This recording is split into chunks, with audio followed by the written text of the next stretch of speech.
हरियाणा में भूपेंद्र सिंह हुड्डा के किले में बीजेपी ने इस बार तगड़ी सेंध लगाई है।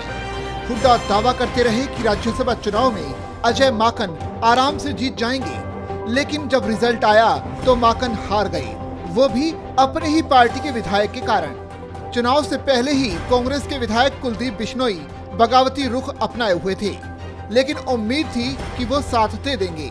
लेकिन बिश्नोई क्रॉस वोटिंग कर गए और माकन की हार इसी वोट से सुनिश्चित हो गई। ये हार भले ही माकन की हुई है, लेकिन इसका सबसे ज्यादा घाटा भूपेंद्र सिंह हुड्डा और उनके बेटे दीपेंद्र हुड्डा को हुआ होगा।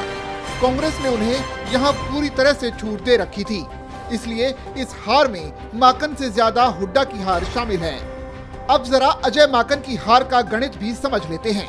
दरअसल 90 सीटों वाली हरियाणा विधानसभा में एक राज्यसभा सीट के लिए 31 वोटों की जरूरत थी। शुक्रवार को कांग्रेस के सभी 31 विधायकों ने मतदान किया था, इसलिए माकन को आराम से जीत जाना चाहिए था।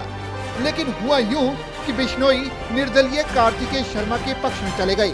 वहीं एक और कांग्रेस विधायक किरण चौधरी का वोट गलत तरीके से चिन्हित करने के कारण अमान्य घोषित कर दिया गया। इलेक्शन कमीशन ने जो रिजल्ट्स डिक्लेयर करे हैं, अगर हम उसको भी देखें तो हम फर्स्ट प्रेफरेंस के अंदर इंडिपेंडेंट कैंडिडेट से आगे हैं। जो इलेक्शन कमीशन के रिजल्ट्स है उसके अंदर फर्स्ट प्रेफरेंस में हम उनसे आगे हैं। और हम लोग इस चीज को भी एग्जामिन कर रहे हैं। हम लोगों ने ऑब्जेक्शन किया था कि एक वोट जो इंडिपेंडेंट कैंडिडेट को दिया गया था वो कैंसिल होना चाहिए था, और दुर्भाग्य से हमारा वोट कैंसिल कर दिया गया और उनका कैंसिल वोट, उनका जो रिजेक्टेड वोट था उसको एक्सेप्ट कर लिया गया।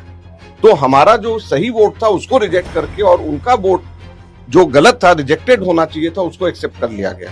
तो इसको हम लीगली एग्जामिन करा रहे हैं। वहीं चुनाव अधिकारियों ने कहा कि बीजेपी उम्मीदवार कृष्णलाल पवार को जीतने के लिए 30 से कम वोटों की आवश्यकता थी और उनके 6 से ज्यादा वोट कार्तिकेय शर्मा को ट्रांसफर कर दिए गए, जिन्होंने माकन को बाहर कर दिया। माकन को कोई दूसरी वरीयता का वोट नहीं मिला और कार्तिकेय शर्मा को विजेता घोषित कर दिया गया।